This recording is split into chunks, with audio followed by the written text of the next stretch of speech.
Hey folks, my guest today is George Simons. He started SoloSuit in his first year of law school when he needed an attorney but couldn't find one. He graduated with his JD and MBA from BYU in his spare time, and he loves to cook because he loves to eat. Now helping people fight debt collectors again at solosuit.com. George, you ready to take us to the top? Yeah, happy to All be right. here. So what does this look like? Like who is the main sort of consumer you're supporting to help fight debt collectors? Yeah, the main person that we help are people that are being sued for debt lawsuit, right? So when somebody gets sued for debt, they get on Google or YouTube and they search how do I respond to a debt collection lawsuit, and then they find SoloSuit in those search results. And then we walk them through the process and get them the help they need. But is this a particular kind of debt, like a home mortgage they're laid on, or credit card debt, or something else, or what? Yeah, 10 million people are sued for debt every year in the US. 9 million of them automatically lose their case because they can't figure out how to respond. So we're targeting those 9 million people and make it easier to respond. Mhm. And that said, usually most people that are coming to us, they're in credit card debt. Mhm. So I guess how do you help them? Yeah. Um, let's say somebody's being sued for like $3,700 in debt. That's our average is actually $4,700. Um, they'll come to our site, they walk through our process, they can generate their response document to respond to the lawsuit for free on our website. Then they pay us to have an attorney review the document and then to file the document for them. Hmm. So without before SoloSuit, they're just being sued. They're going to lose their lawsuit automatically because they can't figure out how to respond. Then when they find SoloSuit, they're able to respond properly within their deadline and block the lawsuit. And then usually um, around like 60%, even more of the time, customers' cases get dismissed and they actually win their case just by filing an answer. And so what do they have to pay you to file that and review it? $197.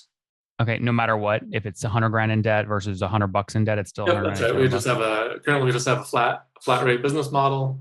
Um, Price is subject to change, but right now they pay us $197. Fair disclosure. I like that. That's Yep. creative. Okay, when did you start cranking on this thing? When did you write the first line of code?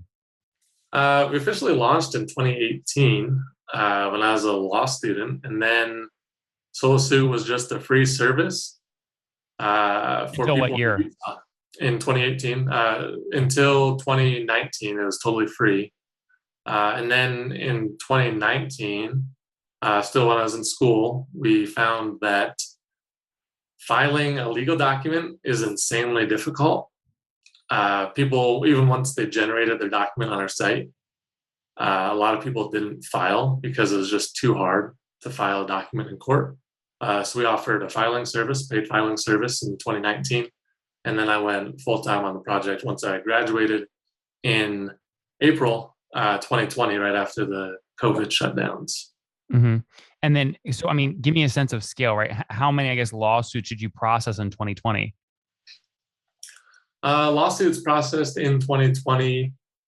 Um, Good question. I'm not super sure. Right now, let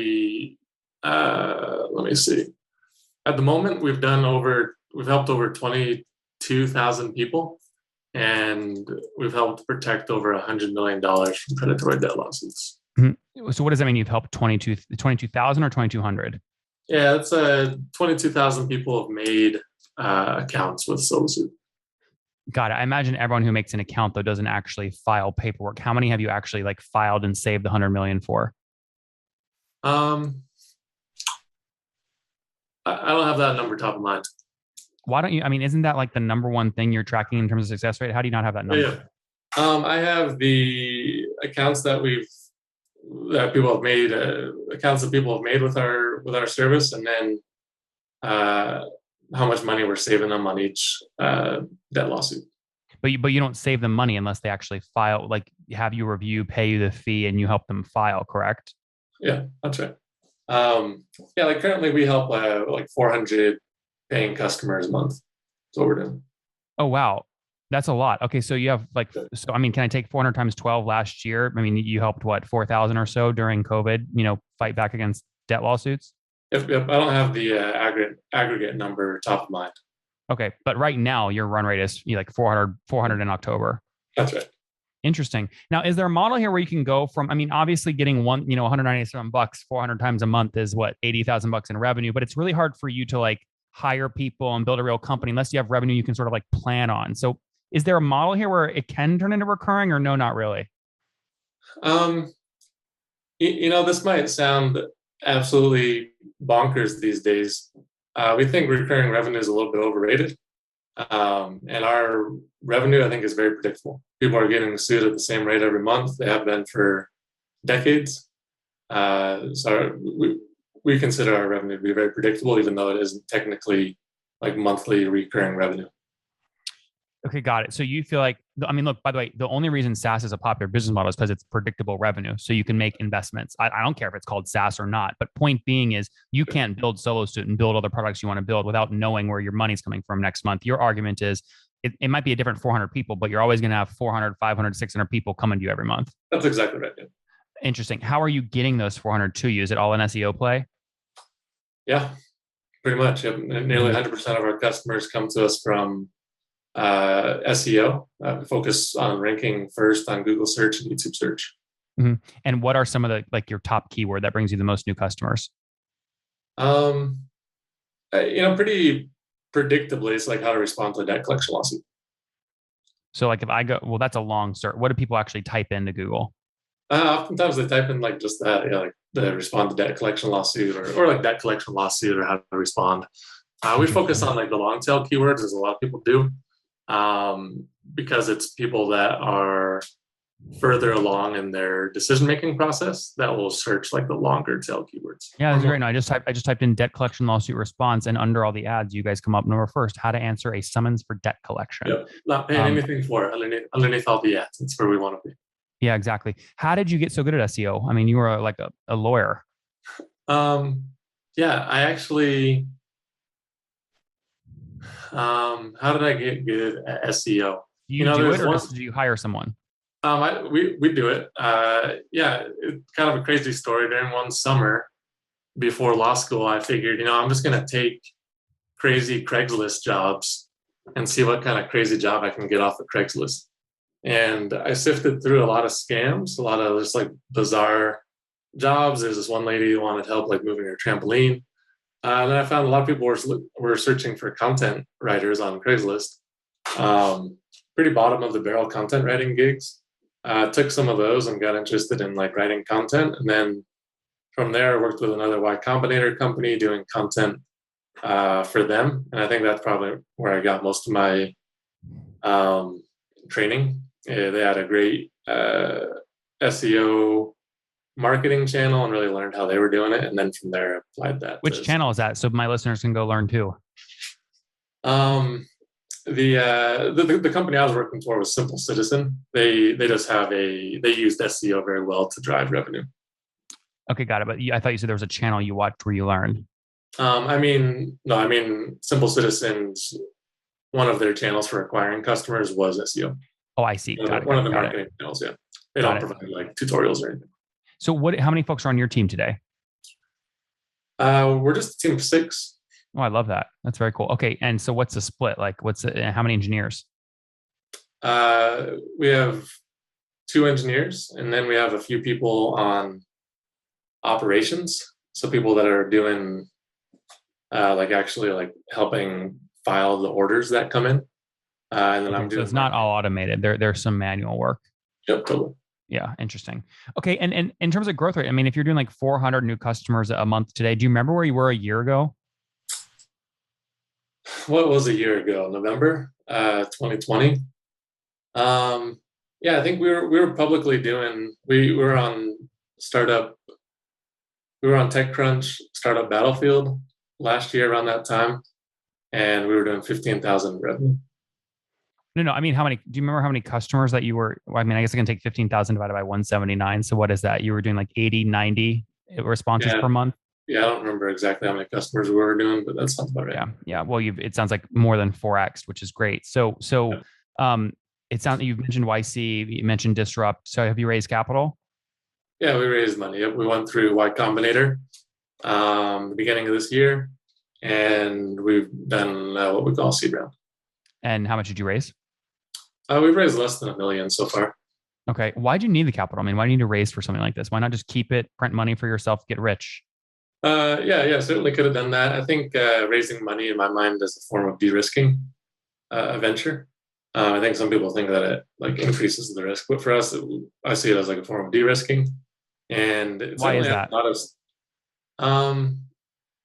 because it allows for more of like a cushion for the team, and it increases our runway. It also allows us to grow faster as well. So I think it's But, both de-risking as but well. doesn't it mean you have to grow faster? I mean, doesn't it make you just go faster either up or faster down? It actually decreases your ability to do something long term. I don't think so. No, I don't. I don't believe that is what happens necessarily. I think a lot of people raise money and then they feel like they have to spend that money quickly. I think that's oftentimes the pressure that people put on themselves, unless it's like a later stage raise where they're giving up uh, control of the company with a board seat or something like that.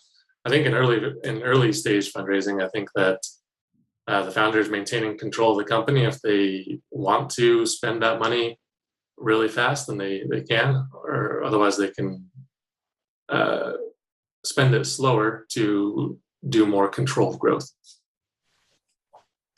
We certainly like controlled growth, but the second you take a dollar, you are like officially on the VC track. And so if you're not raising every 12 to 18 months, the market's going, what the hell's wrong with these people? What's going on? There must be something wrong with them. Sure, I think there's companies out there that have raised money and then gone silent for years. And Name a couple or name one. um, I think Zapier comes to mind. I'm not super familiar with their background, but I believe Zapier followed a path like where they raised the Series A, and then I think they were kind of quiet for a while, and they have a multi-billion-dollar valuation. Yeah, Uh, yeah, yeah, yeah. No, I'm not fact checking myself, but I think that's the no, situation. that is one good model. It's one in 10,000. So like the likelihood, like one thing I always wonder, getting in the heads of founders like you, is like the likelihood of building like a $5 to $10 million business. That's a great lifestyle for you, where you can like print money, get rich, do what you want. It's way easier to do that than it is to go build the next Zapier, right? Or the flip side of Zapier is to go build the next like company that raises 200 million in IPOs for 2 billion, right? It's just there's less likelihood you can execute that. Interesting. Yeah, it's a fair point. I think on the other hand, I think raising money has also been great for at the same time allowing us to grow faster than we would have normally, Mm-hmm.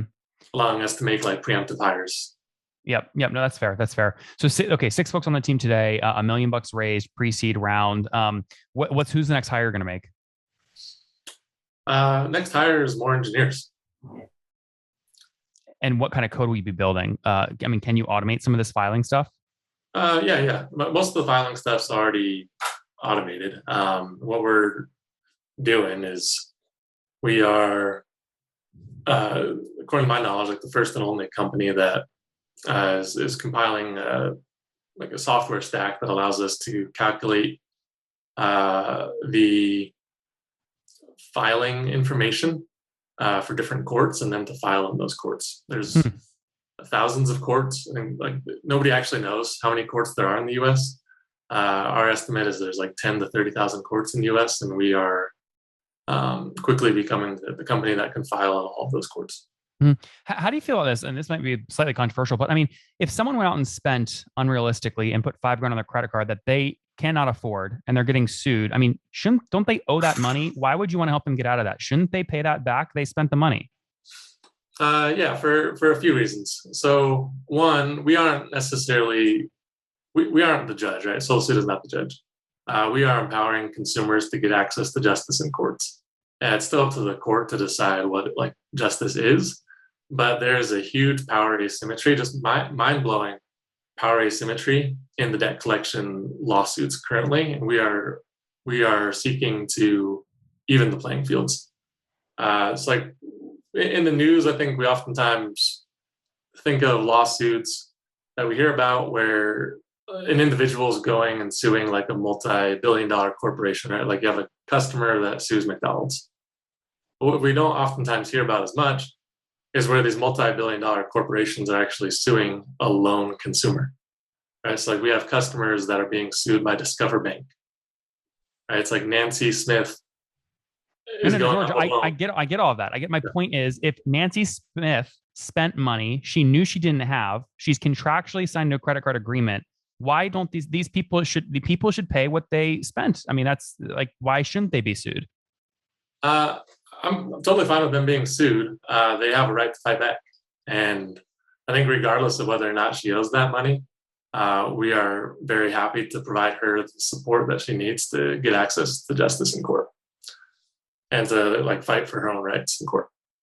I'm just trying to understand what grounds would anyone have to stand on if they spent money they can't pay back to the bank. To me, that feels like what you're doing is effectively empowering. There is a power imbalance. You're empowering consumers, but it's something just feels wrong to me. If someone signed and basically said, "Yes, I'll pay this money back," they buy whatever they buy, and then they don't.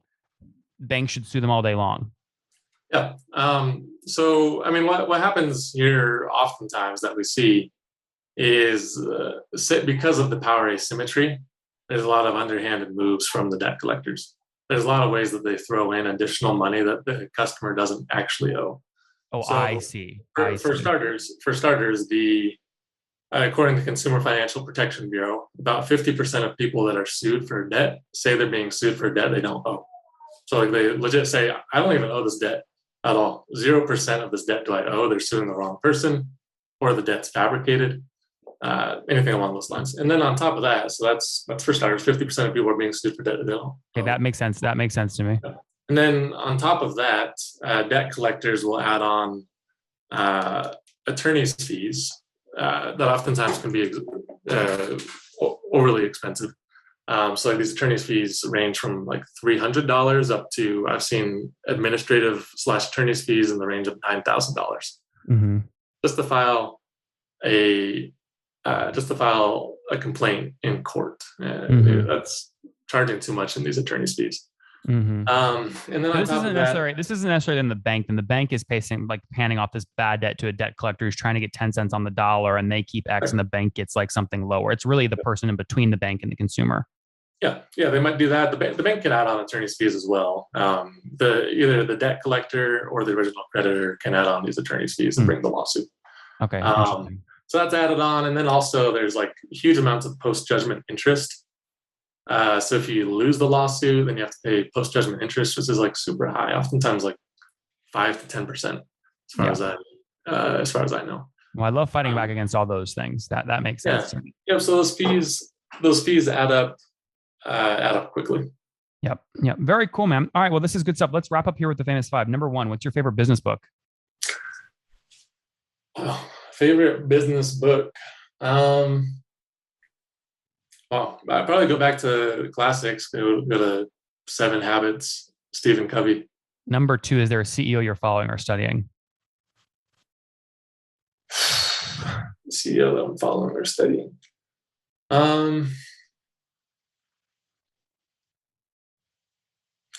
Yes, there definitely is. I mean, I think about Ryan Smith at Qualtrics quite a bit. He's here from Utah as well. Yep. Definitely like what he did with Qualtrics. Number three, what's your favorite online tool for building SoloSuit? Probably Ahrefs is what I come to the most. Big fan of Ahrefs for like SEO research. Number four, how many hours of sleep do you get every night? I get lots of sleep. I definitely believe. How many hours, George? I get 8 to 9. Okay, fair. And situation, married, single, kids? Married with one child, just turned 1 this week. Oh, that's super exciting. Congratulations, man. Yeah. How old are you? I'm old enough that I kind of forget how old I am. I think I'm 32. 32. What do you mean? That's not old. Come on. 32. Last question. Something you wish you knew when you were 20. Wow. The entrepreneurship wasn't lame. I was not into entrepreneurship when I was 20. Coming from a lawyer, he's much cooler now that he's building his own thing. Guys, there you have it. SoloSuit.com, helping consumers fight back, really evening the power imbalance between banks and credit card owners who are being sued for, call it, debt that they may or may not actually owe. They're processing on average 400 of these cases per month. They charge 197 per case, so call it 80,000 bucks a month in revenue, up from 15,000 a month just a year ago. More importantly, though, again, have a vision for sort of continuing to empower these folks. The number one growth channel, SEO and inbound. We'll see where they go next after they just raised here $1 million pre-seed round to hire more people, team of 6 today. George, thanks for taking us to the top. Thanks, Nathan.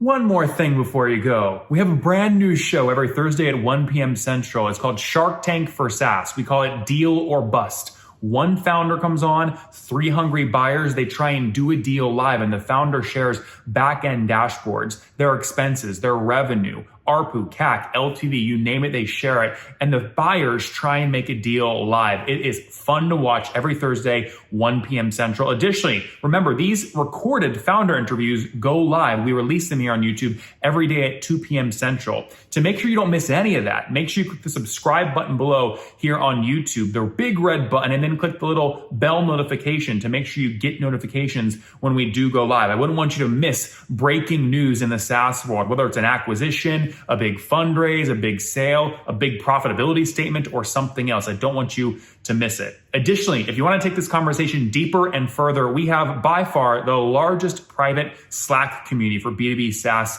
founders. You want to get in there. We've probably talked about your tool if you're running a company or your firm if you're investing. You can go in there and quickly search and see what people are saying.